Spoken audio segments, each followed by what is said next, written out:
Jésus,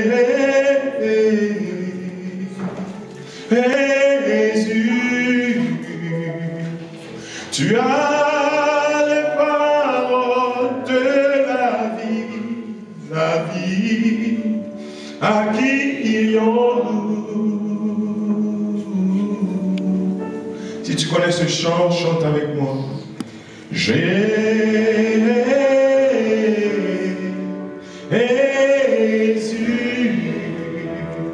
tu as les paroles de la vie, à qui irions-nous? À qui irions-nous? Jésus, à qui irions-nous? À qui irions-nous? Jésus, à qui irions-nous?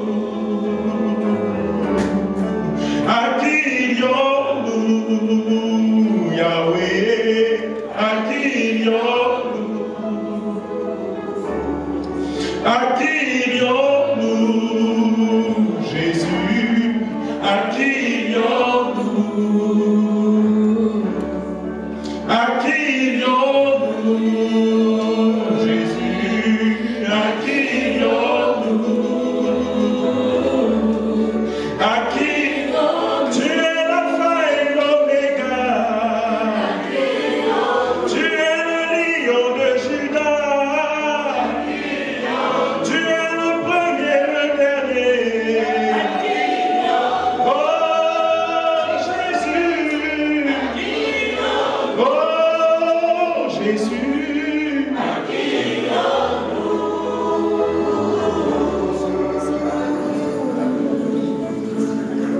Jésus, à qui irions-nous? À qui irions-nous? Jésus, à qui irions-nous? À qui irions-nous? Yahweh, à qui irions-nous? À qui irions-nous? Jésus, à qui irions-nous? À qui irions-nous? Yahweh, à qui irions-nous? Qui peut nous comprendre comme tu comprends? Qui peut nous toucher comme tu nous touches? Qui peut comprendre ce que nous vivons? Oh Jésus! Oh Jésus! Jésus! Oh Jésus!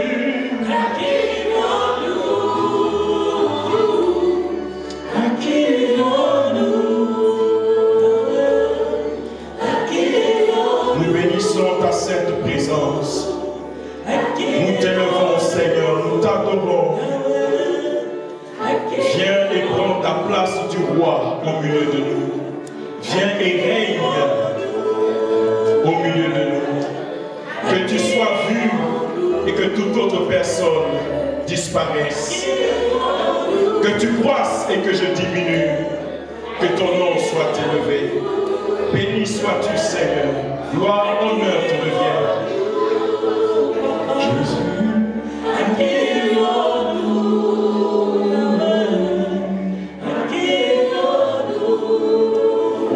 Béni sois-tu, Seigneur.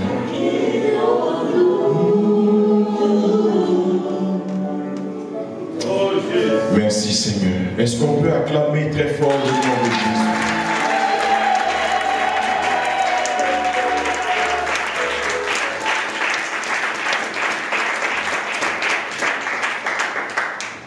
Asseyons-nous ensemble dans la présence de Dieu, s'il vous plaît. Je suis encore dans la joie pour mon oncle va compléter cette phrase, mais je me dois dans de la prononcer pour l'opportunité que Dieu nous donne encore ce soir d'être dans sa présence. Est-ce que quelqu'un peut dire Amen? Je veux annoncer à quelqu'un ce soir que le cours de ton histoire vient de changer. Je veux annoncer à quelqu'un ce soir que le désespoir avec lequel tu es rentré dans cette salle, tu ne sortiras pas de cette salle avec ce même désespoir au nom de Jésus. Est-ce qu'il y a quelqu'un qui m'entend?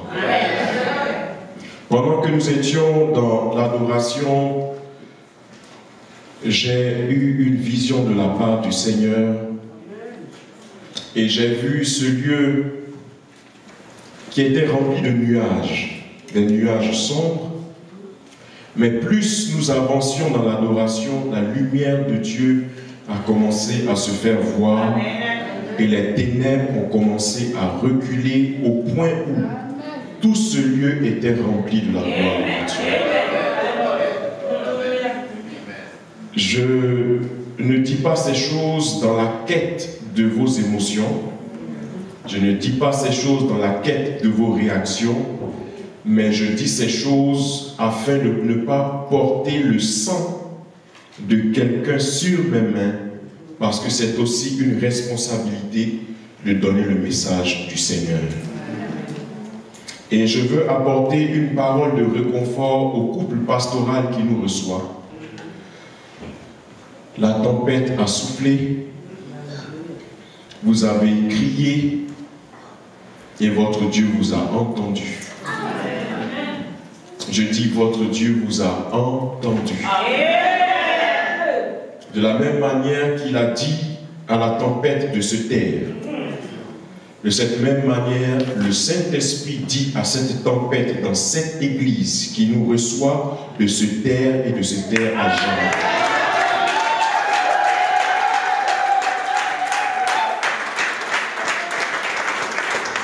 Le temps est venu où Jésus doit revenir au centre de sa maison. Nous devons nous dépasser de nos sentiments, de nos préjugés, de nos pressentiments et surtout des blessures du passé. Le Seigneur interpelle cette église à repartir sur la base du pardon, de la tolérance, afin que le nom de Jésus soit encore élevé. Je ne sais pas comment cette soirée va s'achever, mais je veux donner le message du Seigneur. Écoutez-moi très bien. Ceux-là qui avaient le pied dehors, je les invite à revenir à la maison. Et ceux-là qui étaient à la maison, je les invite à ouvrir leurs bras pour accueillir ceux-là qui reviennent. Je vois dans mon esprit le retour du fils prodigue à la maison et le père qui organise une fête marquant le retour de son fils qui avait dilapidé l'héritage, mais qui revient à la maison sans lui poser de questions. Je dis sans lui poser de questions, sans l'incriminer, alors qu'il en avait le droit. Il a reçu les bras ouverts. Il a organisé une fête en son honneur. Et ce fils, je dis ce fils, écoutez mes termes, ce fils né de la maison, ce fils nourri de la maison, qui s'était rébellé, revient et son père organise la fête. Il reprend ses droits, il reprend sa position, il reprend ses responsabilités, il reprend son engagement et le règne de Dieu avance. Comme je le disais, je ne sais pas comment cette soirée va s'achever, mais je veux obéir à Dieu, car vaut mieux obéir à Dieu que d'obéir aux hommes. Nous avons introduit par la grâce de Dieu hier le thème « Dieu a-t-il réellement dit ?» selon Genèse 3, le verset 1. Nous avons parlé des différents acteurs. Nous avons parlé de, aidez-moi, de Dieu. Nous avons parlé d'Adam et Ève. Et nous avons parlé... Waouh! Est-ce que vous pouvez acclamer le Seigneur pour vous-même, s'il vous plaît?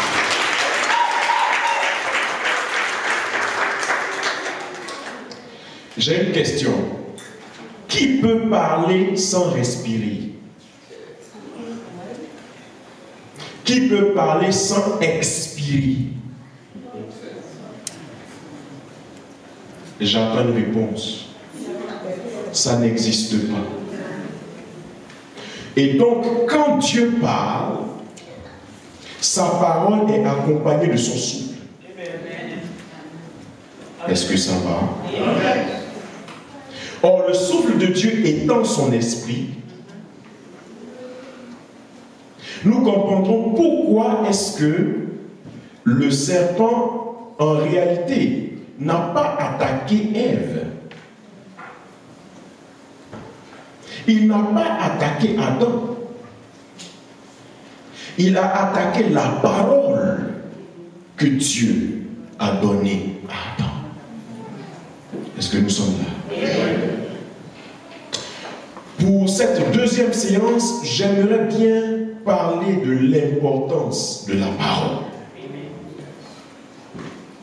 Est-ce que tu es avec moi? Oui. C'est par la parole que nous avons une position devant Dieu. Parole égale position. En attaquant la parole de Dieu, Satan s'attaque à la position que Dieu a donnée à l'homme. Est-ce que ça va? J'ai dit, est-ce que ça va? La parole de Dieu est inspirée de Dieu. La parole de Dieu est infaillible. Dis avec moi, infaillible. La parole de Dieu, est-ce qu'on est ensemble? On peut passer à la deuxième diapo. La parole de Dieu représente l'autorité suprême. Dis avec moi, l'autorité suprême. Et nous lisons ensemble en 2 Timothée 3, le verset 15 et 16. Gloire à Jésus. Je dis gloire à Jésus. Amen. La parole de Dieu. Amen. Amen. 2 Timothée 3, verset 15 et 16.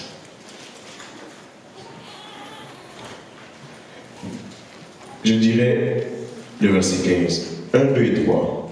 Dès ton enfance, tu connais les saintes lettres qui peuvent te rendre sage, à salut par la foi en Jésus-Christ.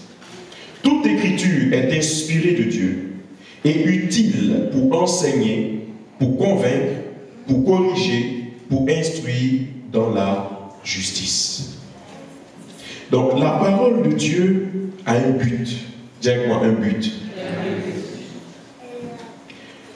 Le premier but est d'enseigner. On enseigne celui qui a la volonté d'être enseigné.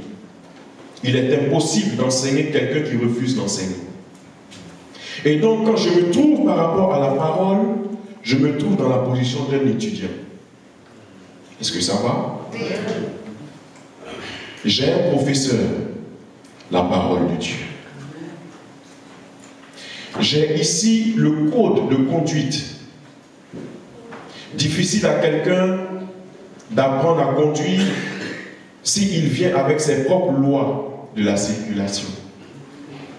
Je me dois de me soumettre au code de conduite qui se trouve dans la nation où j'apprends à conduire. Et si j'outrepasse ce code, je paie des amendes. Est-ce que quelqu'un peut me dire amen? Et quand j'outrepasse le code de conduite de la parole de Dieu, je paie aussi des amendes. Est-ce que ça va? Je disais souvent, et j'aime le dire, je préfère avoir des frères et sœurs dans le Seigneur qui ont des cicatrices. Je m'explique. Des personnes qui ont vécu des choses sont les personnes mieux placées pour en témoigner. Des personnes qui ont traversé des moments difficiles sont les personnes les mieux placées pour pouvoir aider quelqu'un d'autre à les traverser. Et c'est la raison pour laquelle notre Seigneur a traversé tout ce qu'il a traversé, afin de connaître nos souffrances, de connaître nos douleurs. Ainsi, lorsque nous approchons de lui, il comprend, il connaît, il ressent ce que nous ressentons. La parole de Dieu est enseignant. pour convaincre. Et donc, je n'ai pas la responsabilité de convaincre qui que ce soit.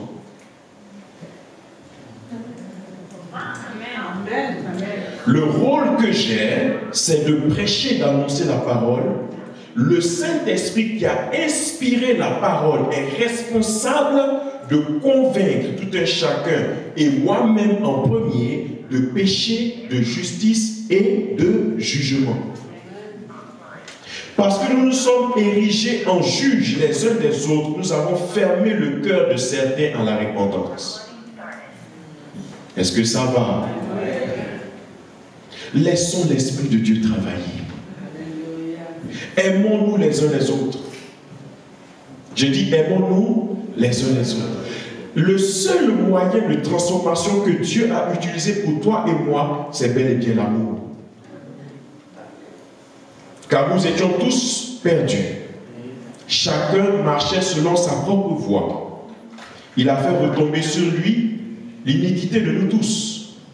Nous l'avons regardé comme jugé, condamné, délaissé. Pourtant, ce sont nos iniquités et nos péchés qu'il a portés, afin que par ces meurtrissures, nous soyons guéris. Nous parlons ce soir de la parole. Dis avec moi la parole. Dis avec moi la parole. Nous allons rapidement dans le psaume 1, s'il vous plaît. Un psaume que nous connaissons. Un psaume que nous avons lu plusieurs fois. N'est-ce pas? Et j'aurais même souhaité que quelqu'un puisse nous le citer. Est-ce que quelqu'un d'entre nous peut nous le citer? Heureux. Waouh! Je peux me permettre de recevoir l'aide de mon oncle parce que je vois qu'il est maintenant très inspiré. Ah, tu le lis là-bas dans mon dos. Ah, ok, je comprends. Heureux l'homme qui ne marche pas selon le conseil des méchants et qui ne s'arrête pas sur la voie des pécheurs et qui ne s'assied pas en compagnie des moqueurs. Dans ce verset 1, nous avons 3 positions différentes. Est-ce que ça va? L'homme d'abord qui ne marche pas. Ok? Marcher, c'est côtoyer. Est-ce que ça va? Qui ne s'arrête pas et qui ne s'assied pas. Donc, on peut marcher, on peut s'arrêter, mais quand on s'assied, ça veut dire qu'on a adopté. Et ce qui détruit nos églises, c'est le fait qu'on commence à marcher avec quelqu'un qui chuchote, marcher avec quelqu'un qui distille un venin. Le venin des rumeurs, le chuchotement du serpent. Je dis le chuchotement du serpent. Quelqu'un qui conditionne tes pensées par des paroles. Des paroles qui suscitent des réactions en toi. Marcher, s'arrêter et s'asseoir. Mais qui trouve son plaisir dans la loi de l'Éternel et qui la médite jour et nuit. Excusez-moi, trouver son plaisir, c'est trouver ce qui est essentiel. Est-ce qu'on aime ça? Trouver une source de joie dans la parole. La parole est une source de joie. Et qui la médite jour et nuit. Le mot méditer vient du mot hébreu agai, qui signifie ruminer. Et de la même manière que la vache rumine, elle fait remonter ce qu'elle a déjà avalé plusieurs fois pour en tirer la substance. Le même verset, la même parole peut produire en toi des effets différents selon les circonstances que tu traverses. Pourquoi? Parce que la parole de Dieu, elle est vivante. La Bible est le seul miroir dans lequel un chat se regarde et se voit en lion. Je m'explique. Selon sa nature, il est un chat, c'est-à-dire qu'il est faible. Mais selon l'image que Dieu lui donne, il est un lion. Et c'est là que nous avons le blocage. Est-ce qu'il faut que je me voie en chat ou que j'adopte l'image que Dieu donne de moi, qui est le lion? Je ne sais pas si nous sommes ensemble. Si j'adopte la description de Dieu, alors je deviens ce reflet de ce que je vois. Dis avec moi le miroir. Dans le livre de la Genèse, il est écrit que l'homme a été créé à l'image de Dieu. On ne peut pas parler d'image sans reflet. La preuve en est que dans toutes ces caméras que nous voyons, il y a une notion de réflexion d'image. Est-ce que ça va? Est-ce que ça va? Papa José a parlé des physiques qu'il n'aimait pas trop, mais on est obligé d'y aller parce que dans le système de la lentille, il y a une réflexion. Et dans le système de la lentille, vous voyez, quand la lentille est floue, l'image est aussi floue. Mais je veux rendre gloire à Dieu que sa parole n'est pas floue. Elle est limpide. Et parce qu'elle est limpide, l'image qu'elle donne de nous est aussi la vérité. Vous savez, souvent, nous traversons des situations où il est difficile pour nous d'accepter la parole de Dieu. Je ne sais pas si vous avez vécu cela. Quand la parole déclare que je suis saint, mon intellect me dit, mais regarde ce que tu as fait. Regarde d'où tu viens. Alors l'accusateur, le menteur, le diable veut se saisir de mes pensées et discréditer la parole de Dieu. À chaque parole de Dieu, il y a un choix que nous sommes appelés à faire. Dois-je accepter le reflet que Dieu me présente ou dois-je accepter l'image que j'ai de moi-même? Ma prière, c'est que nous puissions autoriser le Saint-Esprit à utiliser la parole pour nous donner notre réelle identité. Quand Satan a attaqué les propos de Dieu, il a attaqué l'identité. Quand Satan a attaqué les propos de Dieu, il a attaqué la personnalité et la position qui a été donnée à Adam et Ève. Je ne sais pas si Dieu t'a fait une promesse dans sa parole écrite. Je ne sais pas si Dieu t'a fait une promesse, certainement par une parole prophétique. Vous savez, nous avons la responsabilité concernant la prophétie. Dieu annonce, mais notre manière de marcher peut soit arrêter ou accélérer l'accomplissement de sa parole sur nos vies. Est-ce que ça va? Vous êtes fatigué? Bien.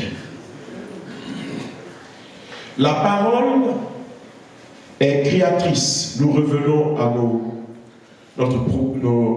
notre diapo. La parole est créatrice selon le psaume 33, le verset 6. Et dans Jean 6, 63, il est écrit « Mes paroles sont esprit et vie ». Dis avec moi, esprit et vie. Esprit et vie. Il n'est pas dit vie et esprit. Il est dit esprit et vie. Pourquoi? Parce que lorsque Dieu parle, il parle à ton esprit. Car Dieu est esprit. Et l'esprit de Dieu en contact de ton esprit produit la vie. Est-ce que ça va?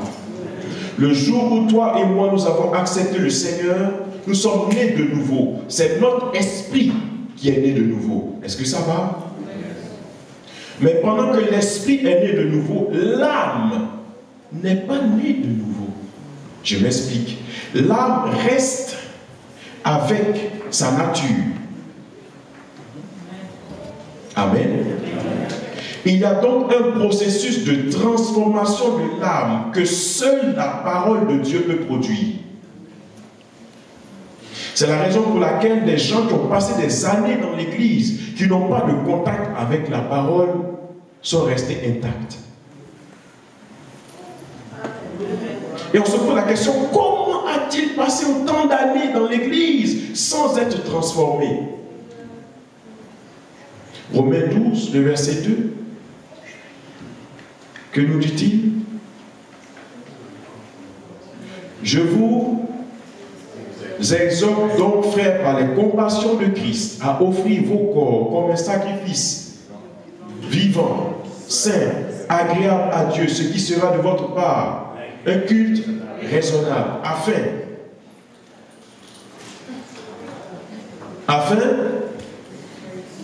que vous puissiez discerner quelle est la volonté de Dieu, ce qui est bon, agréable et parfait.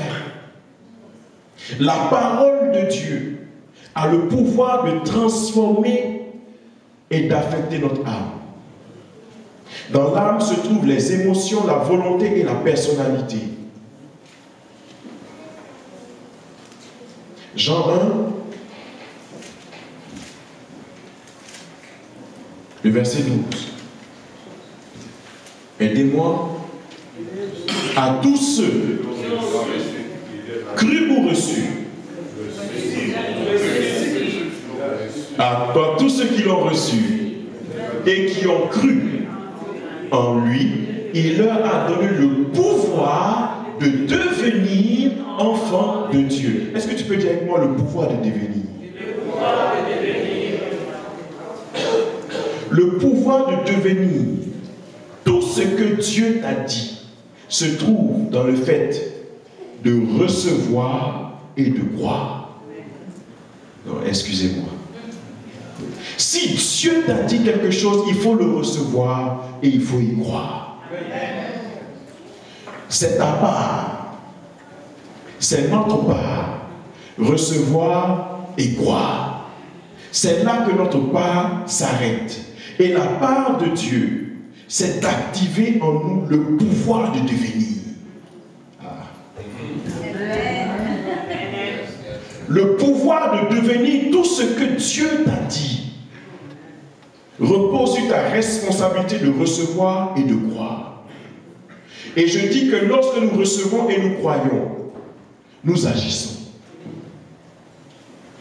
Amen. S'il faisait chaud dans cette salle, quelqu'un allait ouvrir la fenêtre, quelqu'un allait ouvrir la porte. Si la parole de Dieu affecte ta vie, elle provoque en toi une réaction. Est-ce que nous sommes là? La parole de Dieu n'est pas une information. La parole de Dieu est une transformation. Aussi longtemps que la parole de Dieu restera au niveau logique, mental, elle ne nous affectera pas. Est-ce que nous sommes là?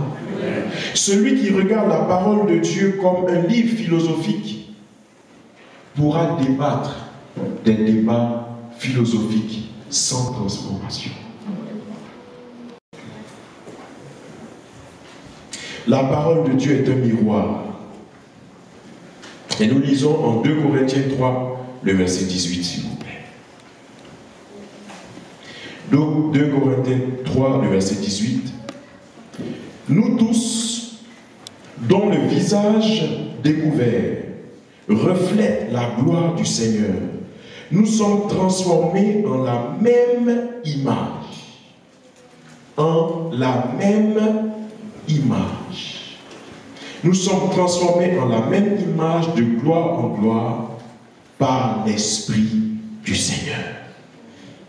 Donc, le décalage qu'il y a entre ma personne et l'image que Dieu donne de moi dans sa parole est rattrapé par l'Esprit du Seigneur par l'action de la transformation. Mais je dois lui donner accès en recevant et en croyant. Est-ce que ça va? La parole de Dieu est un feu. Dis avec moi un feu. Jérémie 23, 29. La parole de Dieu est un feu. Cette parole vient pour consumer tout ce qui est contraire à Dieu dans nos vies. Est-ce que ça va? La parole de Dieu est une nourriture. Dis avec moi nourriture. Dis avec moi nourriture. Après avoir dégusté les foufous, goûté à la chikwang, avec le piment, pili-pili à côté et tout ça, quand on parle de nourriture, je vois déjà que l'atmosphère vient de changer après ces quelques mots.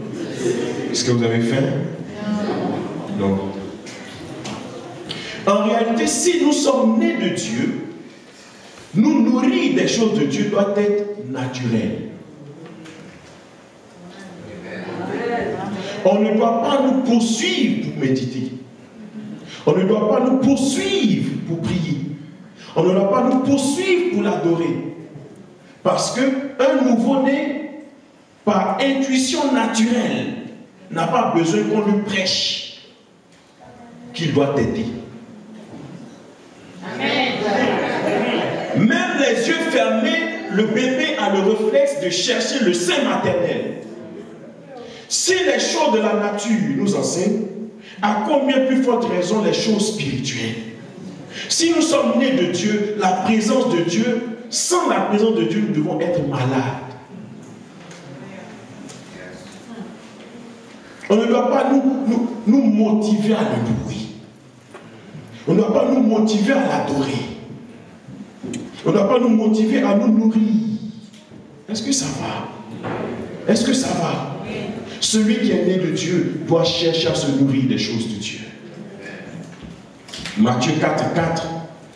La parole de Dieu. L'homme ne vivra pas de pain seulement, mais de toute parole qui sorte de la bouche de Dieu.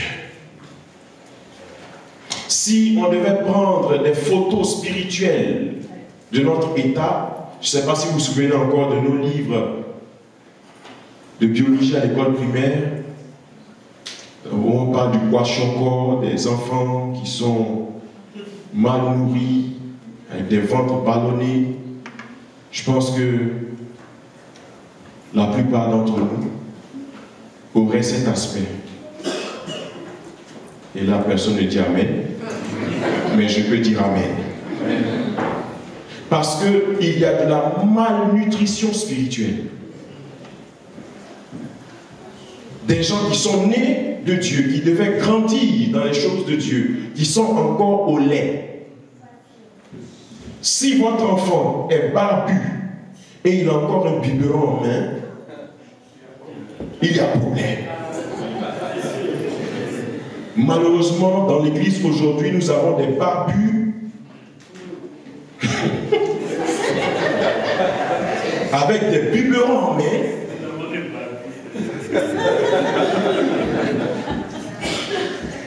Avec des biberons en main.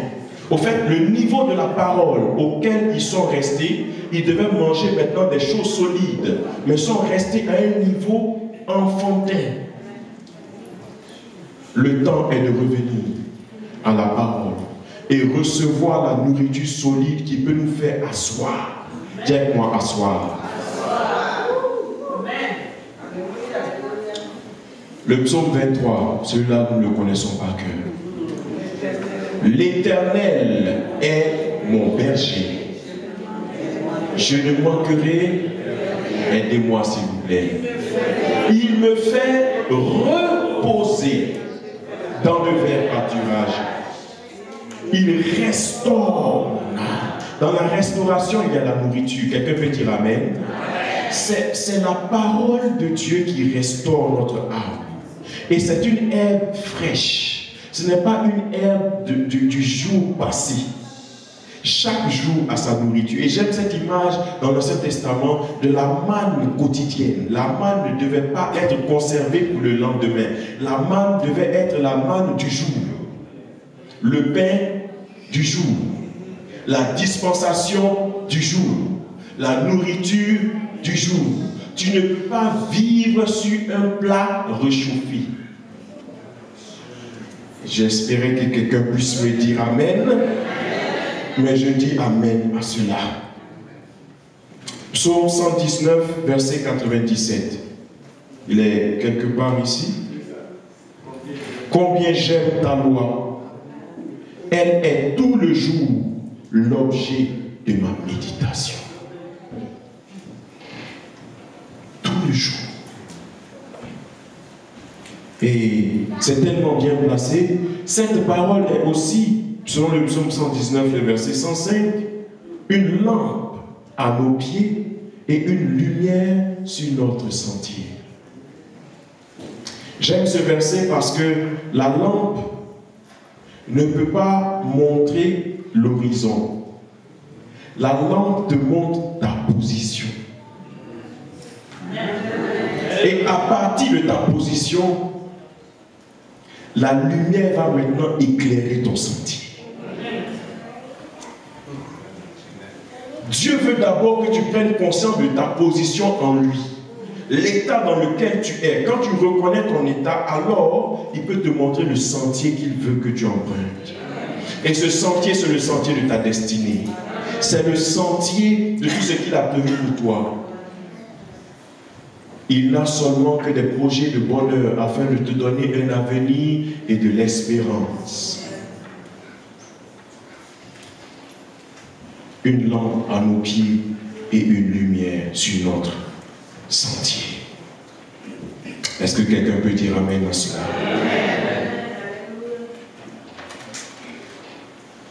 La parole de Dieu est une épée. Selon Éphésiens 6 au verset 17, nous sommes à notre conclusion pour ma part. Je ne prendrai pas plus de temps que cela. Mais cette épée est appelée l'épée de l'esprit. Est-ce que c'est vrai? La parole de Dieu est l'épée de l'esprit. C'est dire que l'esprit de Dieu a besoin de son épée. Amen. Et comme il est la source de cette parole, il sait comment la manipuler, comment l'utiliser. Mais toi et moi, nous avons la responsabilité de consommer cette parole afin qu'au temps venu, au temps de l'épreuve, au temps de la tentation, le Saint-Esprit puisse aller puiser en nous la parole, le verset qui sera pour nous la défense adéquate à l'attaque de l'ennemi. Mais vois que le Seigneur est limité parce que toi et moi n'avons pas encore commencé à lui donner sa parole. L'esprit est prêt à te défendre, mais il lui manque son épée. Et au lieu de lui donner son épée par la méditation de la parole, la lecture de la parole, nous nous attachons à des émotions qui sont passagères. Demain, par la grâce de Dieu, nous parlerons des stratégies de Satan. Et nous parlerons aussi de comment vaincre les stratégies de Satan. Et je suis dans la joie parce que la parole a été faite chair. Colossiens 1,15, Jésus-Christ est l'image visible du Dieu invisible. Jésus-Christ est venu pour rendre cette parole plus que vivante parce qu'elle a habité parmi nous. Et ce soir, le Seigneur ne veut pas seulement que tu portes des fruits, mais il veut que tu aies des racines. Dans le psaume 1, est-ce que nous pouvons nous ramener le psaume 1? Heureux. Et là, je regarde maintenant mon oncle, les yeux fixés. Heureux l'homme.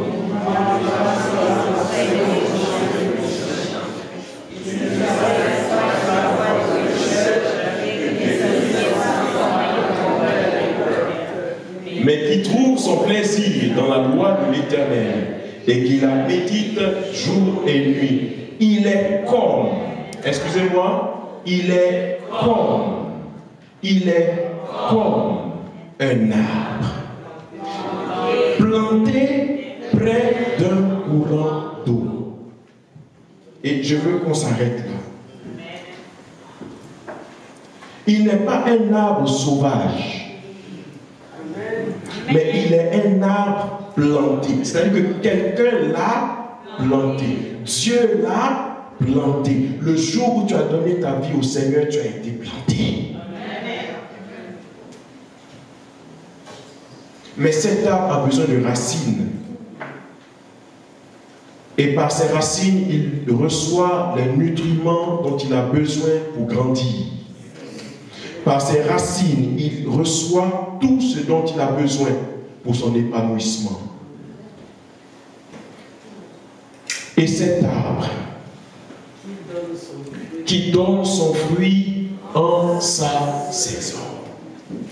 Je vais dire à quelqu'un que la saison des mangues n'est pas la saison des oranges.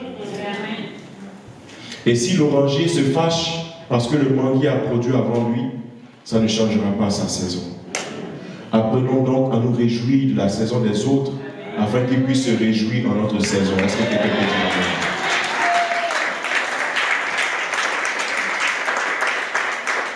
Et dont le feuillage ne se flétrit point. Tout ce qu'il fait, lui, réussit. Vous savez, souvent nous prenons cette partie, tout ce qu'il fait lui réussit, et nous voulons l'adapter sans le préalable.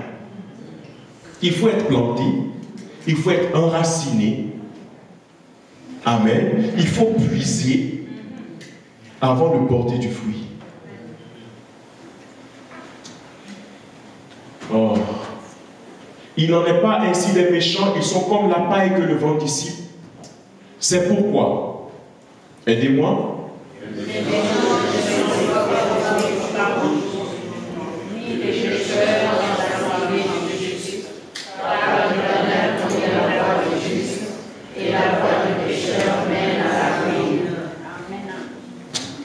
La parole de Dieu est plus que vitale.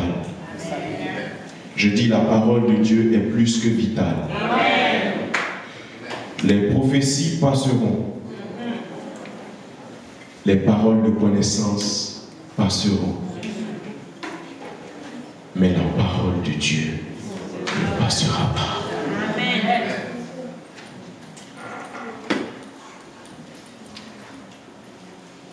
Non, non, non, jamais ne passera. La parole de Dieu jamais ne passera. Non, non, non. Non, non, non, jamais ne passera. La parole de Dieu jamais ne passera. Non, non, non.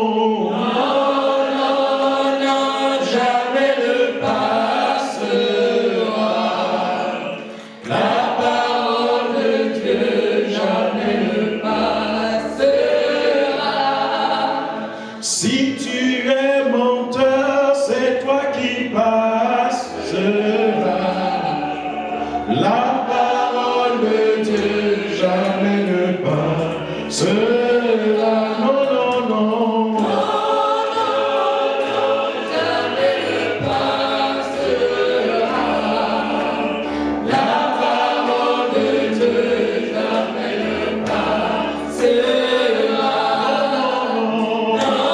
non, non, jamais ne passera. La parole de Dieu jamais ne passera. Pour tenir debout ensemble, s'il vous plaît.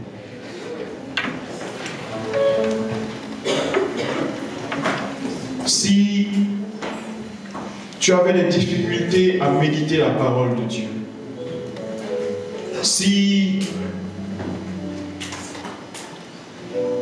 il t'arrivait de t'endormir aussi tôt que tu ouvres ta Bible, comprends qu'il y a quelqu'un qui ne veut pas que tu t'approches de ton Dieu. Et nous allons prier, tu vas prier pour toi-même, afin que le goût de la parole de Dieu te soit renouvelé. Car ta position se trouve dans la parole. Ton identité se trouve dans la parole. Celui qui te connaît, et comme il a dit à Jérémie, depuis que tu étais dans le sein de ta mère, je te connaissais et je t'ai établi prophète pour les nations. C'est lui qui a le plan réel de ta vie. Revenons à la parole. Prions ensemble que le Saint-Esprit de Dieu nous aide à revenir à sa parole. Prions ensemble, prions ensemble. Je veux m'enraciner en toi, Jésus est. Quand viendra le vent et la tempête, donne-moi de résister. Je veux m'enraciner en toi, Jésus est. Quand viendra le vent et la tempête, donne-moi de résister. Je veux m'enraciner en toi, Jésus est. Quand viendra le vent et la tempête, donne-moi de résister. Je veux m'enraciner en toi, Jésus est. Quand viendra le vent et la tempête, donne-moi de résister. Nous voulons nous enraciner en toi, Seigneur. Nous sommes présents dans ta présence, nous voulons nous enraciner en ta parole. Père, donne-nous de comprendre, donne-nous la révélation de ta parole. Ta parole qui donne de l'intelligence aux simples. Ta parole qui nous maintient dans la pureté. Comment est-ce que le jeune homme rendra-t-il pur son sentier? En restant attaché à ta parole. Béni sois-tu, Père, pour cette séance de ce soir. Béni sois-tu parce que tu créas toutes choses par ta parole. Et tu crées toutes choses en nous lorsque nous méditons ta parole. Béni sois-tu pour la puissance de devenir, le pouvoir de devenir par le moyen de la parole. Béni sois-tu, Père. Je veux te rendre toute la gloire, l'honneur et la puissance pour tout un chacun de nous. C'est dans le nom puissant de Jésus-Christ de Nazareth que nous avons prié.